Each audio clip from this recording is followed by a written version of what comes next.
these events have exposed Western liberal hypocrisy. The West has never found it harder to define itself. How could liberals justify such barefaced apartheid and genocide? I think we would need to cease to be Muslims in any substantial way. Do we have to go, what transformation do we need to go through in order to be tolerated by liberalism and liberal societies? I don't believe that real Islam can be tolerated by arbitrarist liberalism. So where does that leave people like me, Muslims in the West, who live here in Western liberal societies? Well, I think we'll go on pretending, won't we? Yes. The events of the last 6 weeks have exposed the sheer double standards that apply to the implementation of international law. The so-called liberal international order has been found to be nothing short of hypocritical. Gaza has exposed not only this duplicity, but also the very ideas that undergird such a system. Today we explore these ideas. Many surmise that the West has taken a wrong turn, and if only they return back to their original noble Enlightenment values. Yet Gaza unveils a more unsettling truth. The very values of secular liberalism have always remained connected to European chauvinism. Their unbridled support for a settler colonial project and the ease with which they absorb genocide reveals the unsettling nature of liberalism itself. This is the argument of my guest today, Hasan Spiker. Hasan is a philosopher and comparative scholar of Islamic, Greek, and modern thought. He studied at the University of Cambridge, where he received his MPhil in philosophy and where he's carrying out his doctoral research. He also studied the Islamic sciences. His new book, Hierarchy and Freedom, an examination of some classical, metaphysical, and post-Enlightenment accounts of human autonomy, was released this year. Hasan Spiker, Assalamu alaikum wa rahmatullah, and welcome to the Thinking Muslim. Wa alaikum assalam wa rahmatullah. Thank you so much. Good to be here. Well, it's a pleasure to have you with us. Now, in a recent piece you penned on Twitter, you argued that Gaza is a turning point for the Muslim Ummah. Why do you argue that? Well, I think that there are two senses in which it's a turning point. One is intrinsic, because of a confluence of events. And another actually is up to us. We should and must make it into a turning point. It would be right to do so. But the primary reason in terms of Muslim existence in the West, and that's really primarily what I'm talking about, but it does have implications elsewhere, is that these events have exposed Western liberal hypocrisy and the hypocrisy of the underlying claims of the liberal order.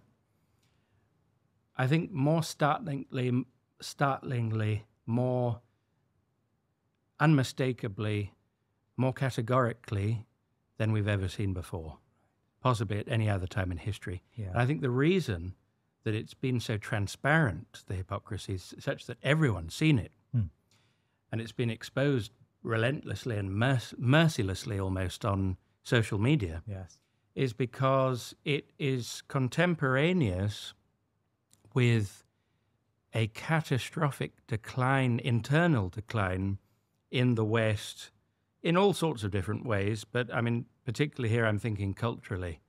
With the culture wars, the West has never found it harder to define itself, to know what it's supposed to be about.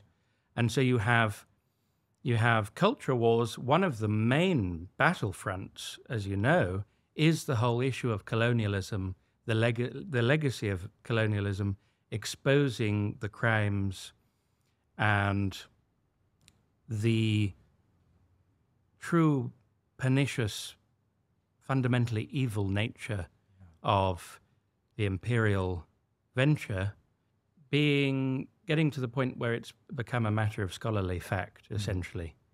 And then on the other hand, so that's usually associated with the left. On the right, on the traditional right, you have a pushback from that as well. You know, we may have got one or two things wrong, but broadly it was still a civilizing mission. And that's the side that you're finding the populism, which usually in response to this bogeyman of Islamism and this other of Islam, is trying to reclaim this sense of an indigenous Christian culture. And we are a Christian nation, it's a Christian country, Christian values. And short of that, most of the time it is short of that, British values which have a kind of respect for a Christian past, but certainly can't subscribe to Christianity. Very often you have the Douglas Murrays of this world who are, I mean, in his case, he's actually a gay atheist, incidentally, who is calling for a return to Christian values. I mean, that is the level, and that in itself is an instance of that kind of hypocrisy, that level of civilizational weakness, at the same time as we've already been subject to 20 years of the exportation of freedom and democracy, as a type of justification for the huge aggression directed towards the Muslims in the war on terror. But the point is, where it's supposed to be the ultimate universal neutral advocate for the human being, for the right to life, for human rights, for freedom. And yet we've seen them vacantly ratifying genocide right in front of our eyes, which for the first time ever has also been live streamed right before our eyes. And it's unmistakable. And even those who used to be on the fence, or who even sometimes were themselves enthusiastic Zionists, seeing this have it's turned into a real crisis of conscience for them.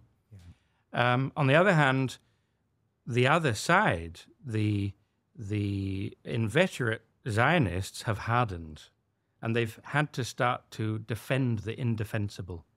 And the reality is, when you start to defend the indefensible, people are not stupid, and that's very transparent.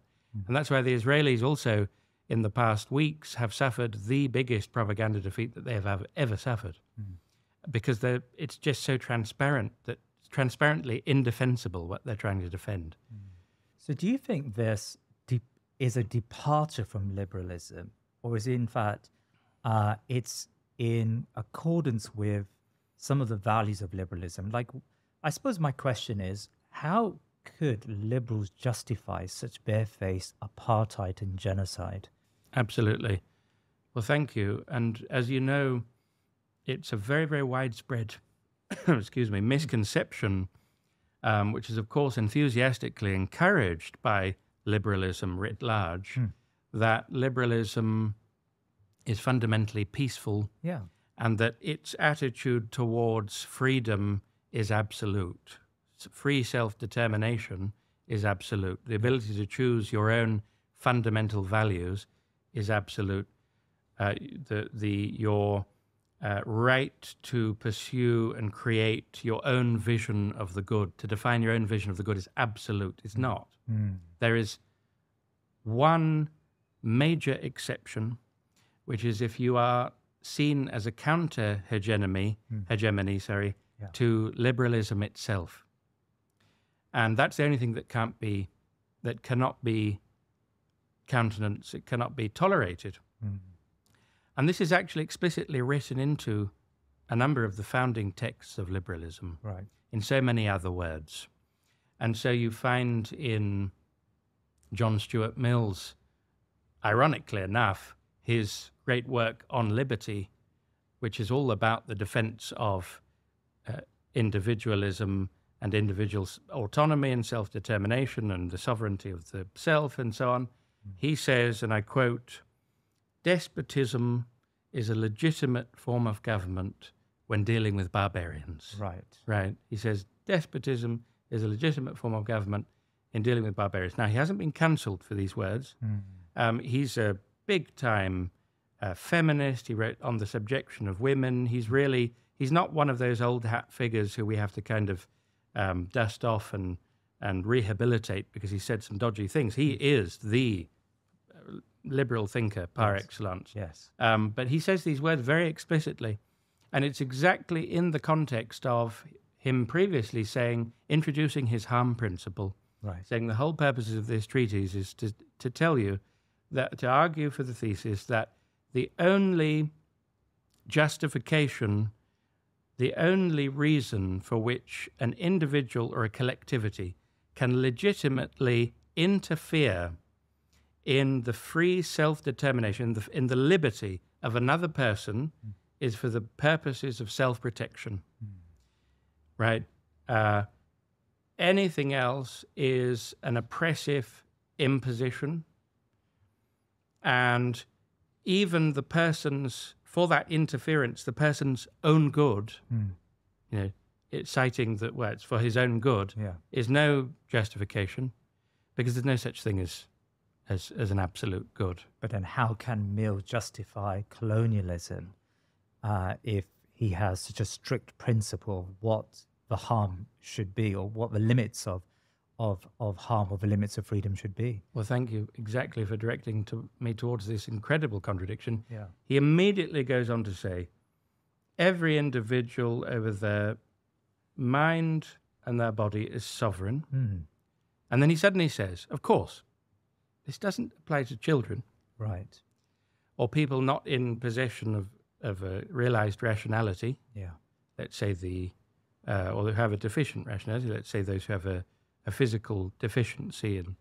And it doesn't apply to barbaric peoples. It doesn't apply to peoples who fall short of the required levels of civilization. They require despotism. Now, his goal is representative government. That's the ultimate goal of his political goal of his liberalist project, because he sees this as conducive to a greater individual freedom. Yeah.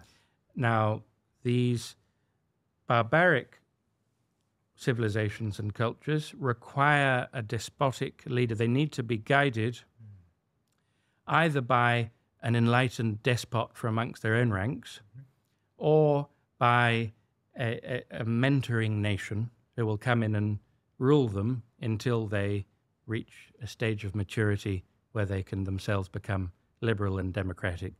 And so the right of military intervention is written in there very, very clearly. Right.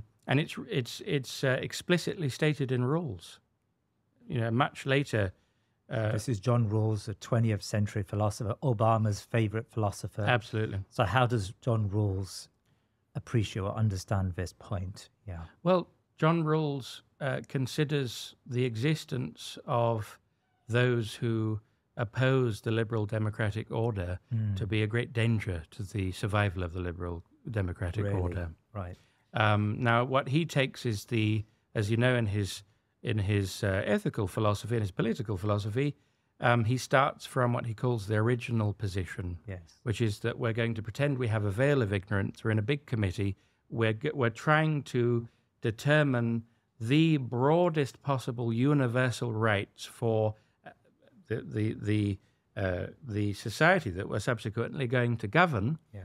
But we have to do so in order to be fair by existing behind this veil of ignorance. We have to not know. We have to be prevented from knowing anything about the details of the people that we're going to govern. They are just abstract human beings without any differences between them of religion, of race, even of, let's say, level of education, and all sorts of other different determinants. So what we end up bestowing are these extremely universal and, they're rights that one might consider to be neutered of any nuance, of any actual awareness of legitimate difference. But the original position grants, let's say, most fundamentally, the right of individual liberty and self-determination. So regardless of, let's say, truth claims that might exist, let's say that there are actual communists in this hypothetical society who actually believe that communism is true. There are actual Muslims in this hypothetical society who actually believe that Islam is objectively true.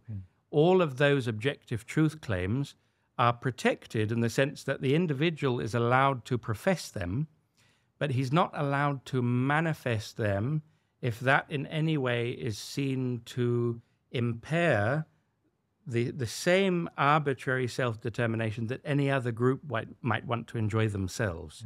Only liberalism can host all of these arbitrary truth claims. Of course, what liberalism is actually saying is all of these truth claims are equally false. They're equally absurd.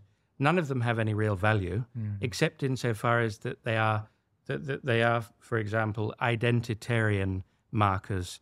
They're a sense. They're a means by which an individual comes to feel a sense of fulfillment and so on.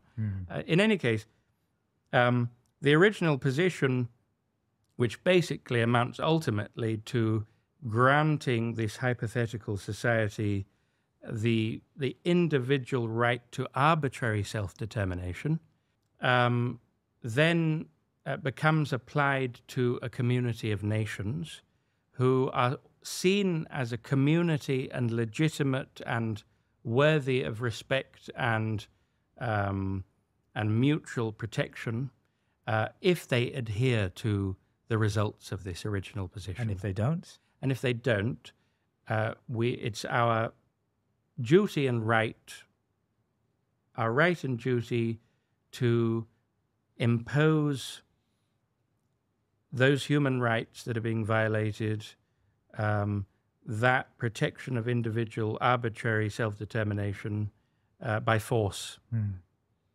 if necessary. Right. Yeah, and this is very, very clearly stated. And of course, what does this include? I mean, this includes, for example, transgender rights, because this is the sense of arbitrariness.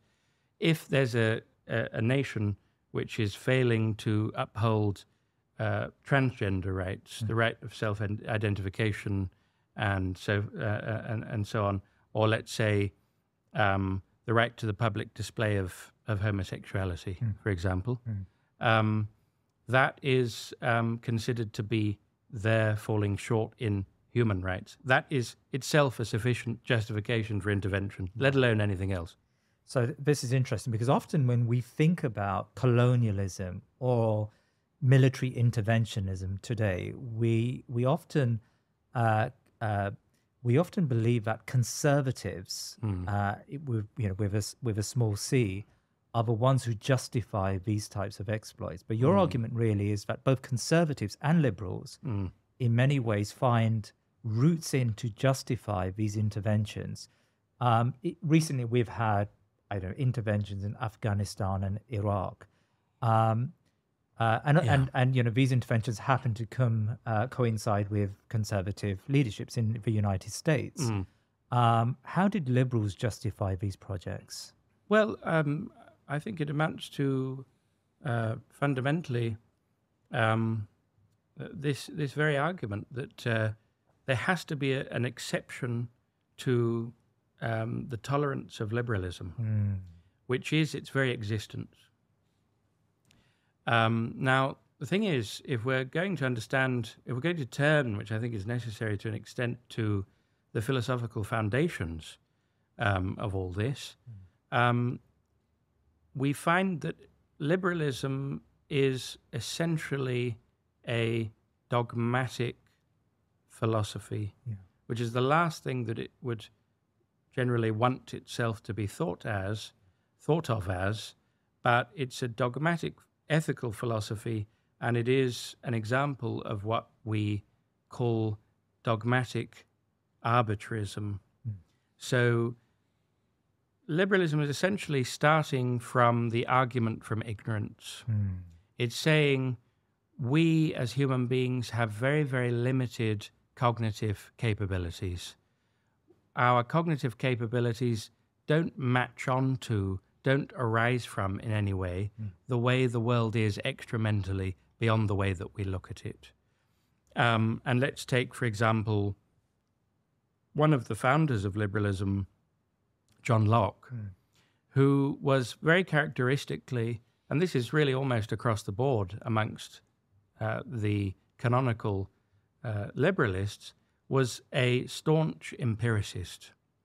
And the thing about empiricism is that it's a theory of knowledge which claims that our only access to a nature of things, our only access to the way things really are, our only access to knowledge of objective reality is the senses. Right. And the senses and, let's say, a little bit of thinking abstractly about the senses, but always rooted in the senses. So this negates religion or the metaphysical. Exactly. The problem with this is it's not so much that it formally negates it. You see, it can say, oh, we're tolerating it, but it is strictly unknowable in itself and so almost a nonsensical proposition. Right. You can believe in that, which has no evidence, but you could also believe in anything else, any other silly nonsense. Yes. When either below. Yes. So the problem with not liberalism, but the empiricism that generally underlies it is it a priori, ironically enough, a priori excludes aesthetic judgments, right, about absolute beauty, metaphysical judgments, right, about, let's say, what's the nature of the soul, what's the meaning of life, is there an afterlife, the existence of God, and so on. And it excludes moral judgments, because how are you going to objectively root a moral judgment in the senses? Right. The senses don't reveal any form of moral judgment, right? And so so what kind of ethics do you derive from that kind of epistemology? Well, it's an ethics which argues from radical freedom, the state of radical freedom that we are now in, given that all of those domains that used to be the main concern of mankind, aesthetics, metaphysics, and theology, of course, and ethics, are now arbitrary. They're all individual choices. So they come from the mind of human beings and they're derived from experience. But then you have liberal thinkers like Immanuel Kant, who has devised a moral philosophy. I mean, so how did he come about these moral That's a very good point. Yeah. And Immanuel Kant is not an empiricist, as you rightly point out, although he is very much an empirical leaning philosopher. And a great part of his philosophy is to reconcile between rationalism and empiricism. Right. However, and this is something I was going to say, I'm very glad that you brought him up, Kant in this domain is actually one of the good guys. Because you might ask, well, there are some people who would describe themselves as liberals who are absolutely horrified by what's going on here. Yeah. Well, they could actually ascribe themselves theoretically. They could say, well, we're in Kant's camp, because Kant in his Perpetual Peace explicitly says intervention in foreign states, regardless of their nearness or their proximity or otherwise to these values, these liberal values that we're espousing, is categorically forbidden and can never be justified at any time. Right. So there is a difference of opinion. And in fact, there's an interesting article comparing Kant and Mill in this regard, and it's exactly this distinction between empiricism on the one hand and an ideal theory on the other, which is the clincher here. It's because Mill is an empiricist that he thinks that he's justified in going down that route. And it's because Kant is adhering to principles that he feels that he can't. So it's a very, very interesting... That's very fascinating. Can I ask you about the West's moral claims to superiority? So Westerners often remind the world that their values of democracy, of human rights, of freedom, equality, individualism, these values are actually human values. They're universal values. So in a sense, you can find these values in any belief systems. And so liberalism is, as Fukuyama argues, the final ideology of man, the final thought process of man. How would you contend with this type of argument? Well, this type of argument, I think, is rooted in a long story of intellectual deterioration in the Western world. Right. And the thing is, as you know, we both know very well, I mean, the average person in the street, as as much as I hate using that expression, would probably accept the premise that you just put forward without thinking. Right. And they've probably never thought about it critically in their lives. Yeah. And we actually, even as Muslims, probably grow up somewhat to some extent believing in that claim. Right.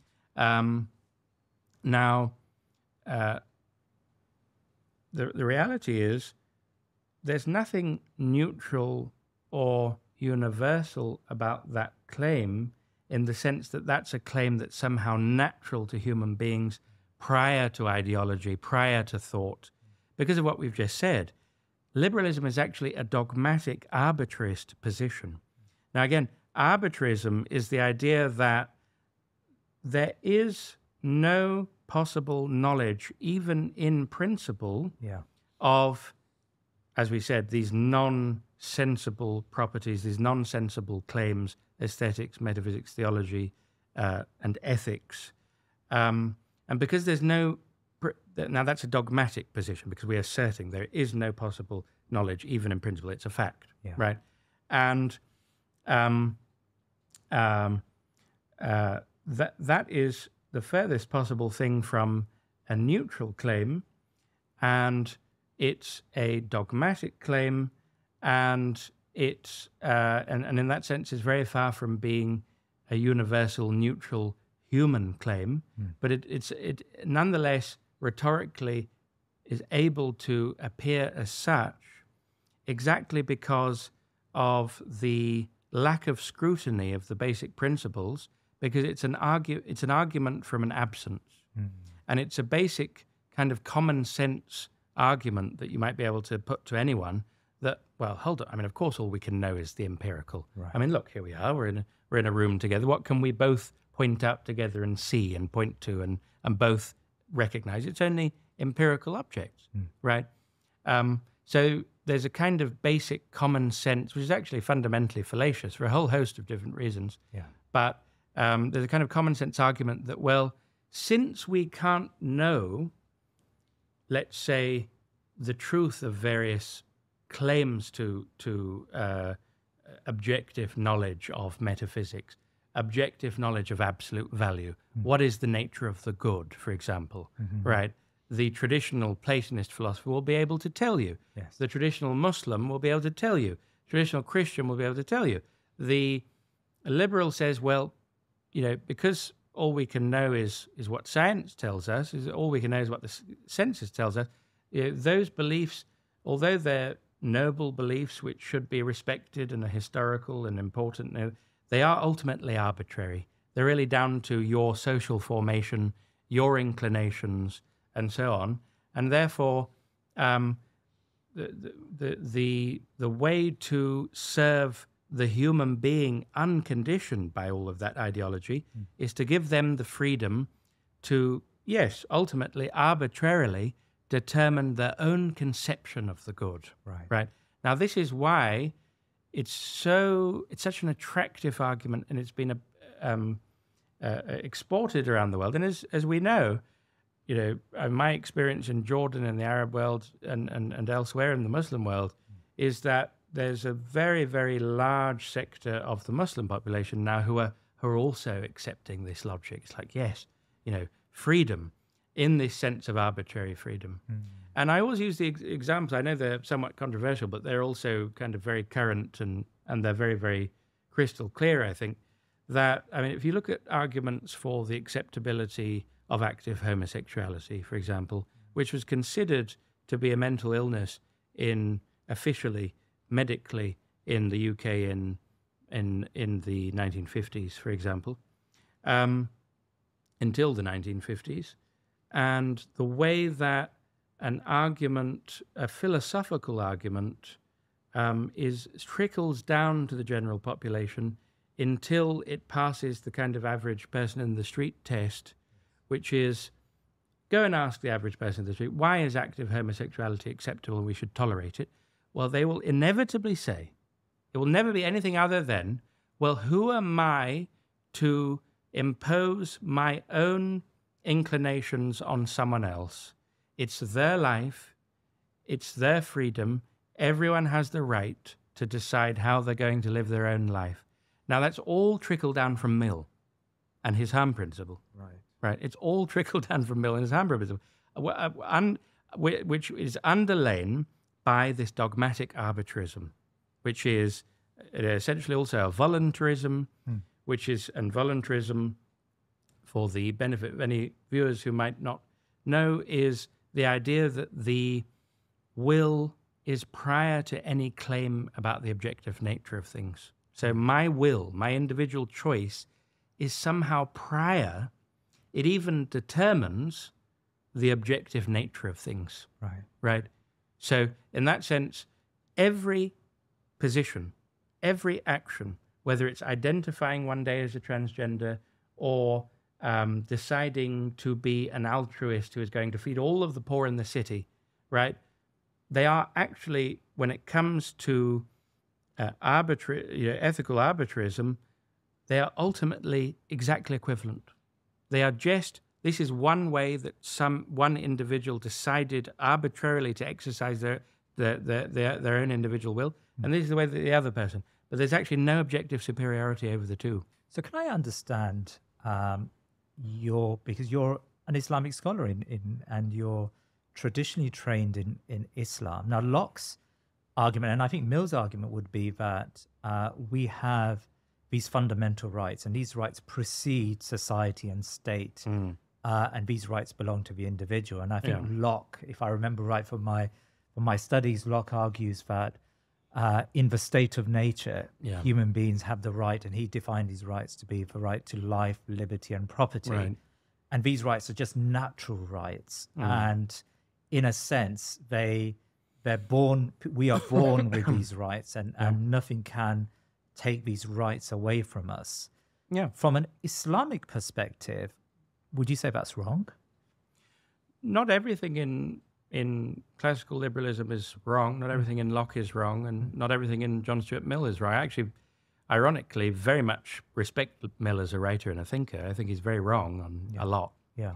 Especially the whole despotism thing. But there are many parallels. It's really the build up of the propositions. How do you get there? Which is the problem. So explain that, please. Right. Yeah. So if your fundamental assumption is that there is no objective intrinsic value, we possess no possible knowledge of the objective nature of the good. Right. And you are arguing to these basic rights in Locke's particular case, blank slatism, the idea that we're born without any form of knowledge or inclination to the good or the beautiful, or intrinsic knowledge of God or anything whatsoever. We've got absolutely nothing. And it's all built up over time via partial empirical experiences. Yes. Then you are not founding your claims of these intrinsic rights on a solid foundation, even if some of the conclusions that you come to are true and would certainly be accepted in Islamic thought about such matters. Yeah. And when we talk about the harm principle, I mean, Islam has a very, very clear, but it's non-arbitrary, you see. It has a very, very clear non-arbitrary harm principle. Yeah. Right? One of the most important governing principles in Islamic ethical and political thought is the necessity of preserving the five necessities. Right. The Maqasids. These are the Maqasids. Yeah. Right, which are the hifz ad-din, which is the most important of them all, the protection of religion, the preservation of religion, hifz al-nafs, the preservation of life, حفظ العقل, which is the preservation of intellect, and حفظ المال, the preservation of property, right? And حفظ النسب or العرض, which is the النسل, which is the preservation of lineage, and also others expand that into dignity and so on. Right.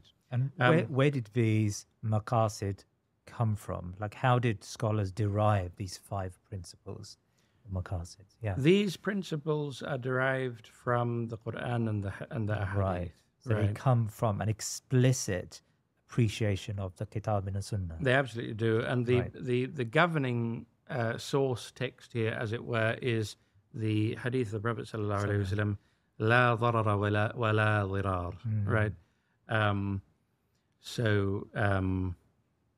From which the قاعدة فقهية الضرر يزال is derived. So if you translate that hadith, right, so there's to be no harming or the reciprocation of harm. Yeah. And then that's translated into a fiqh principle, yes, which is harm is to be removed. Right. Right. This is a constant imperative that we need to, wherever we see harm, it's a principle of our ethical system to always remove harm wherever we see it. Right. Right. And so Islamic political theory, and I don't mean in any kind of modernist, highfalutin, complex sense. I'm talking about in the very, very most basic principles that we see from the very outset in the community of the Prophet sallallahu alaihi wasallam, in the communities of the Khulafa Rashidin. You find that there is in modern terms, a very, very limited form of government. And there's a very, very limited reach that is, because the government is restrained by these very, very profound and firm and unnegotiable principles. And there's no sense in which there can be overreach. It is immediately restrained by that internal dynamic. So in a way, there is an overlap here with liberalism. I mean, Locke Absolutely argued for a very limited government. Maybe modern liberals have moved away from that appreciation of government. Okay, that's interesting. Now, I just want to come back to Locke for a second, because I suppose so. Locke is a 17th century philosopher. Right. He comes about after some very intense periods of religious conflict in Europe. Precisely, yeah. You got your 100 Years' War and then your 30 Years' War. And in many ways, Locke is trying to negotiate the failure of European society to find what I suppose Rawls calls later an overlapping consensus, a way by which you can live together, recognizing that people are different. So you're going to have people who believe who've got a conception of the good life, which may differ with others. And so liberals have come to a view that if you have a religious-based society, inevitably you're going to have persecution. Whereas if you have a liberal society, the liberal state is going to stand as this neutral arbiter, and it's going to allow Hasan or Jalal to be Muslim, and it's going to allow the Hindu to be a Hindu and a Christian to be a Christian. So and lots of my listeners and viewers are actually non-Muslim, and they may say in the comment section, I suspect that if you do have an Islamic theocracy, then inevitably you're going to have some form of persecution of minorities. How would you respond to that? Well, I mean, as we know, unfortunately, this portrayal of Islam as a theocracy is a terrible, terrible travesty and highly anachronistic. Right. Because it's viewing Islam from within a very idiosyncratically Western, irreducibly Western classificatory framework, which just doesn't apply to Islam. It's anachronistic. It's a different framework. Yeah. Now, look, it's very amusing in a tragic and ironic way, when you don't know whether to laugh or cry, for the West to lecture and sermonize to the Islamic world about tolerance. Right. Because the West had to invent this concept, because it was so alien to them in the 17th century, and went through, of course, after the Protestant Revolution, the 30 Years' War, which the 30 Years' War, by the way, was the single most devastating armed conflict in European history until the First and Second World Wars. Right. There was absolutely nothing like it. And until the Treaty of Augsburg and the Peace of Westphalia, and then you start to have the canonical writers on religious tolerance, and foremost amongst them probably John Locke with his letter on tolerance. There simply there was no space for religious diversity in Europe whatsoever. Catholic Europe had but before the Protestant Revolution, had no tolerance for other religious communities whatsoever. There was a certain very, very limited ghettoization of Jews at certain particular periods, because they were seen to be able to perform certain functions for the larger society, and that would always be very, very conditional, and it would usually culminate in a pogrom of one sort or another. Yes. But of course, no religious diversity amongst Christians allowed whatsoever, and of course, no space for Muslims. Yeah. Whereas during that entire period, and even before, Muslims, Jews, and Christians, and in fact later Hindus and people of other religions who had the definition of people of the book extended to them, were able to, under certain very careful conditions and after, obviously careful scrutinization of criteria by the scholars, and that had been going on for 1,000 years, because there was an alternative foundation other than this arbitrarism for tolerating different religious communities. Right. It doesn't have to be rooted in arbitrarism. And it's not well known again, and it should be better known. Locke's his fundamental argument, there are many very useful articles about this, his fundamental argument in his letter on toleration is exactly the argument we've been talking about before. Right. It would be unjust to impose our own religious views on others, since none of us really know. Yes. Because we can't even in principle know. Yes. So it's an argument from skepticism again, which is again rooted in his empiricist assumptions. So I suppose one take-home message at this point is, as Muslims, we can't fall into those same assumptions. Right. It's very, very important for us to have our own authentic metaphysics and epistemology that we base out the build-up of subsequent sciences in. So ethics has to be rooted ultimately in sound metaphysical principles and theological principles. And of course, in our tradition, politics is a branch of ethics. Right. Very, very, and economics is a branch of ethics, which again speaks volumes. Yeah. So when we talk about liberalism, we can't escape, and you mentioned this at the start of our discussion, we can't escape that crusading spirit of the ideology. Wars are fought to impose democracy or women's rights, as in the case of Afghanistan. Yeah. How do liberals reconcile this really violent imposition of their ideology when on paper liberalism does sound and look like a benign ideology? It's actually written in again into some of its source texts, as it were, that this only really applies to other liberal democratic nations. Right. Those that exist outside of that rubric are a threat, because there's a pretty sneaky argument here. They're saying basically this wonderful freedom that you enjoy. Yes. If we don't go and take out the bad guys, you're not going to have that wonderful freedom anymore. You're not going to be able to enjoy that anymore. Yes. And even them, they won't be able to enjoy that in the future. Yes. Right? So it's to the detriment of everyone for us not to go in and civilize these people. Of course, people don't use the language of civilizing the other anymore, but there's no actual difference. I mean, there's no substantive difference. Yeah.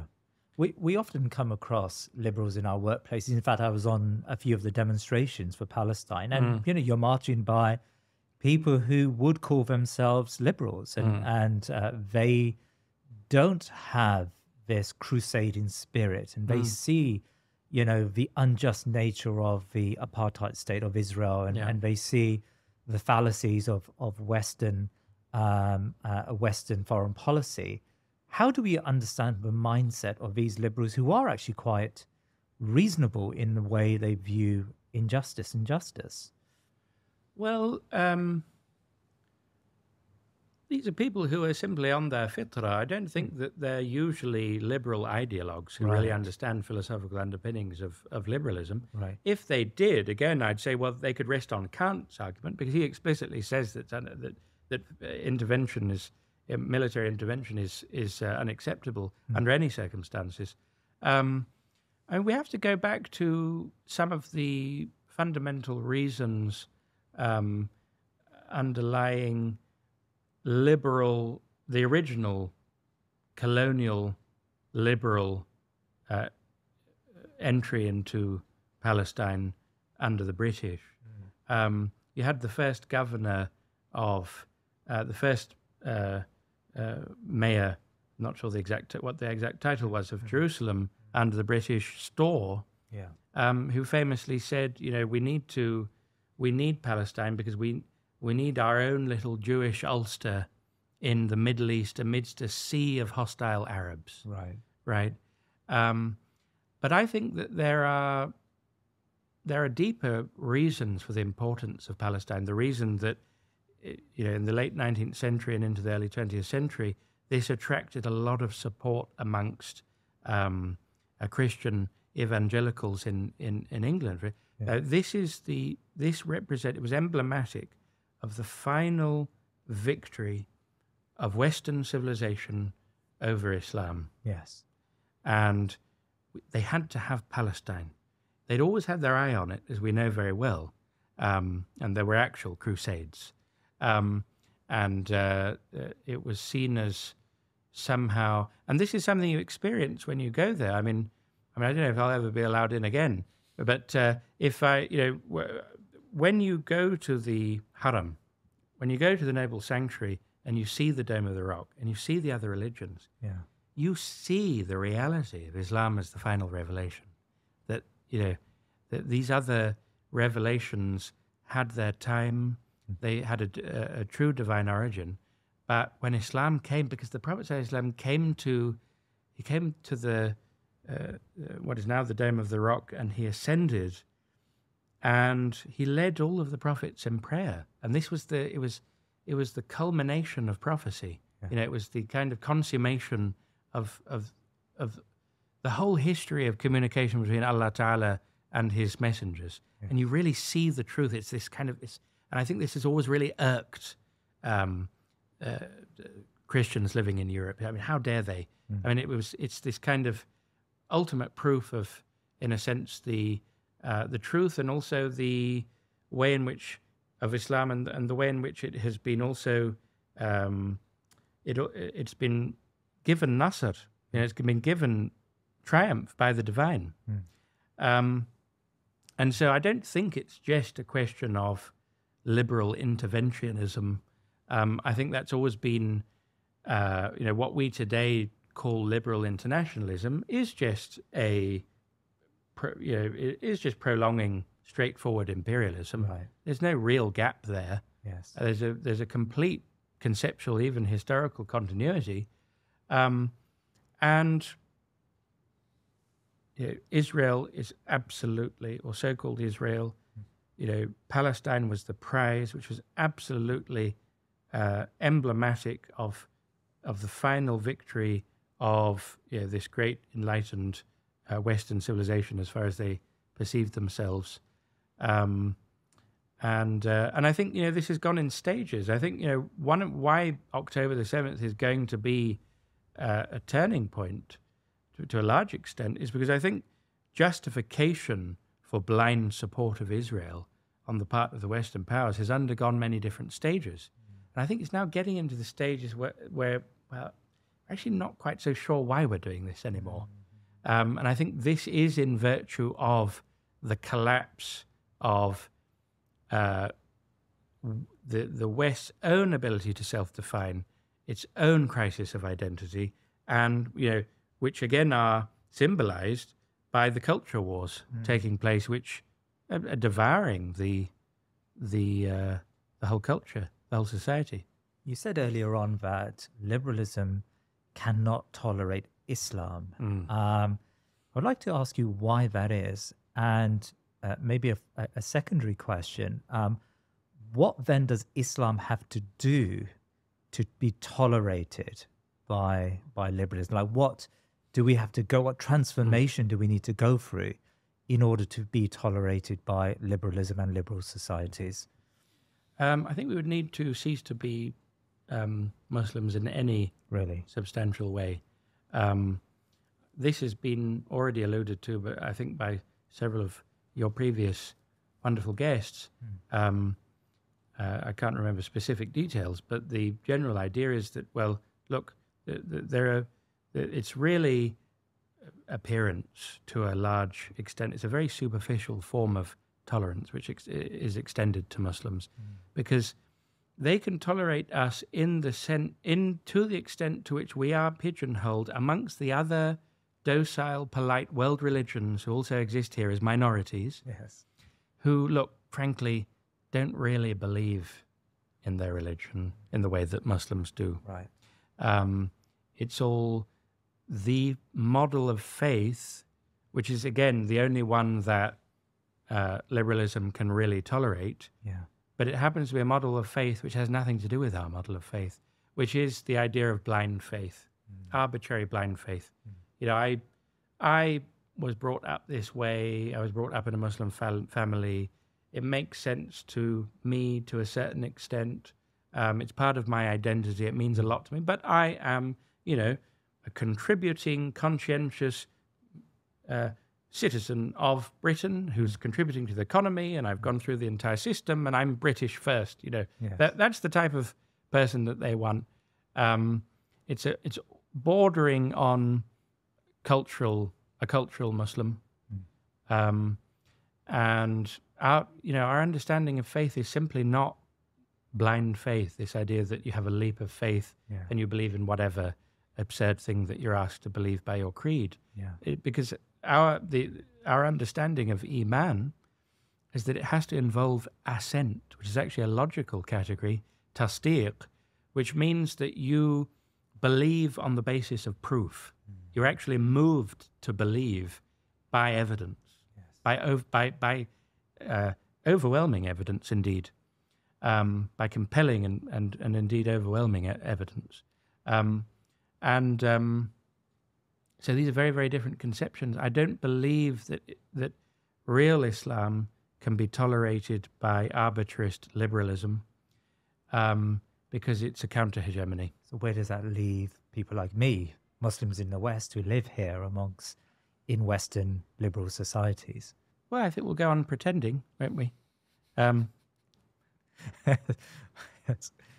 I know that's not intended to be a subversive statement, but I think the truth is we know that we have to present ourselves in a way which is acceptable to the non-Muslims around us. Yes. Very rarely you will find a true friend who honestly is someone who's probably going to eventually become Muslim themselves, who is genuinely tolerant, not just in the Western tolerance sense, which is very, very limited, but is genuinely tolerant. They're genuinely interested in a fundamentally different view of the world. But that's very, very rare. Yeah. The vast majority of cases, most non-Muslim individuals in this society, it's not because they're bad people, it's because this is what they live and breathe, and they may be able to come around if they had a really, really good education in all of this. But most of them will bulk at some of our fundamental beliefs. I think, again, another turning point of October the 7th, and this is one of the ones which is up to us, is that we need to stop trying to make Islam amenable to their prejudices. Yeah. I think we really need to stop trying, be a little bit more assertive. And I think there's a lot of impetus in the society. There are a lot of other phenomena in the society which will help us in that. One of them is the whole, what is known as post-colonialism, which has a lot of its own problems because it's based on postmodernist philosophy.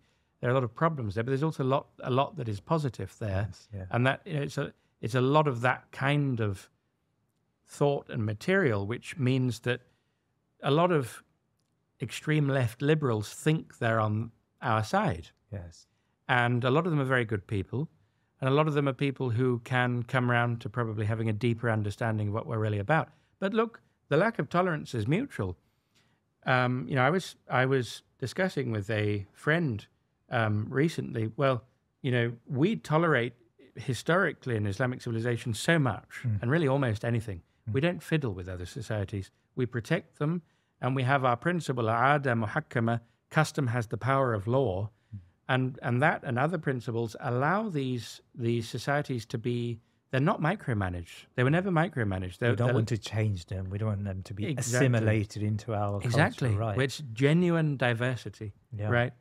And so that and there are only a very few, as Professor Muhammad Hamor points out in where he's been pointing out in the recent lectures he's been giving on this in Usul Academy. He's someone I'm collaborating with on an ethics project. But as he points out, there are only very, very few exceptions to this. One of them was the prohibition of sati in India, the self-immolation of the bride. That was one of the few places where the Muslims were stepping away. No, we can't have that custom. Why? Because it violated the non-arbitrary Islamic harm principle, which was hifdh al-nafs, the preservation of life. Yeah. So it wasn't acceptable. You can't do that, even if it's part of your custom. Another was, in the early period, some of the Zoroastrian nobility would commit incest. They would only marry from their, very, very close family.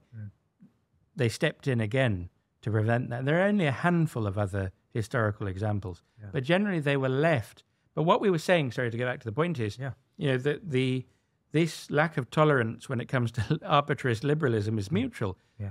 Could we really have a protected community who were arbitrarist liberalists in the sense that they thought that if someone wants to self-determine, I'm saying in almost humorously, but so as a militant atheist, that would be acceptable, or they want to self-determine as the opposite gender that they were born into, or they wanted to exercise their freedom by committing acts of immorality in public, right? Because again, it's a very, very limited model of government in the Islamic conception, and there's a very, very strict, again, it's in a sense similar to liberalism, but there's a very, very, well, it's not actually, because in our societies, the protection of privacy is violated everywhere, as we know. But in traditional Islamic political conceptions, the right to privacy is a very, very, very strict right. It is to the extent that even if the authorities were to witness a crime by spying, they wouldn't be able to press the matter any further. Right. And there's actual very interesting historical precedent here in amazing stories about Sayyidina Umar and so on. But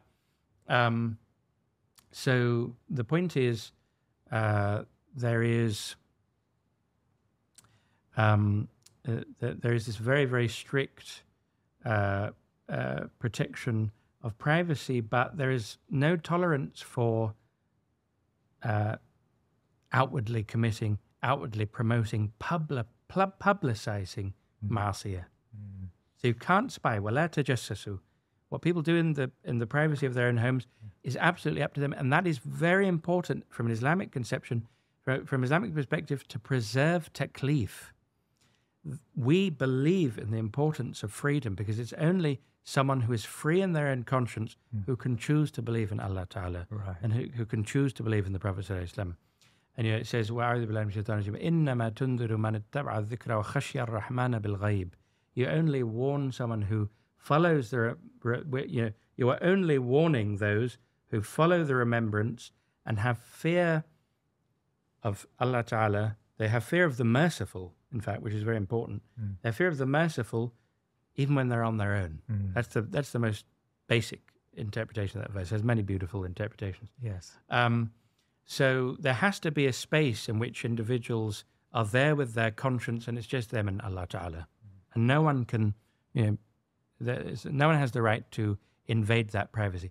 On the other hand, what is different about when it comes to the exercise of freedom and manifesting free actions, what is different when it comes to a comparison with this society is you can't do that publicly because there is objective morality and because that harms the society as a whole. So that violates, again, an overall harm principle. So we couldn't have a protected, arbitrarist, liberal society who demanded the right to commit marcy in public. Yes. So it's mutual. They do exclude each other. Now, this is not some form of counsel of despair or some sort of manifesto for something which would be extreme. Quite to the contrary, there's a de facto situation, which is we do live in the West. We do have an existence in the West, and it will continue. And not everyone can make hijrah, and actually, not everyone should. But I do think we have to realize there is a fundamental and deep incompatibility between Islam and arbitrarist liberalism in certain areas, and I do think it's important, if we ever do pretend that that's not the case, that we stop pretending. Hasan Spiker, out of the sadness of Gaza, is there an opportunity, and I use that word with a lot of reservation, but is there an opportunity for the Muslim Ummah towards some form of renewal? I think there is a very, very profound opportunity. Yeah. And I said at the beginning, I think that part of that is just the natural course of events, and that's Allah's rahmah. And we will be brought to that by simply in the unfolding of time. But another is really up to us. And I think it does, to a very large extent, rest upon our not falling into what is, again, an ultimately Western rhetoric of rights and embattled minorities, and it's unfair, and we need to be given our rights by you like you promised, and so on. And this narrative of the embittered, oppressed people. But rather that we use this to as more impetus as another stimulus for genuine renewal. Political renewal, a genuine Islamic political renewal is impossible without a prior intellectual and spiritual renewal. And one of the fundamental reasons for that is, in the absence of that intellectual and spiritual renewal, we will, unbeknownst even to ourselves, we will fall into those very, in this case, liberal political and ethical assumptions that we're criticizing without even realizing that we're doing so. Because that kind of programming is very, very deep within anyone who's brought up, not just, I wouldn't say just in the West like we were, but at least in my case, but across the world, right?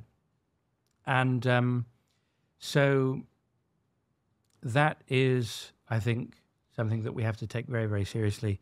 And one of the most important starting points is the beginnings of a renewal of our ethical framework and our basic ethical understanding, in the spirit of the fact that in our tradition, politics is a branch of ethics. Right. But I do think that when it comes to the particular tragic situation that has unfolded after October 7th, when we've seen a criminality from Israel, which I just don't think, I can't think of any historical parallel, to be honest. I think that certainly they have installed themselves as the new reference point for absolute evil for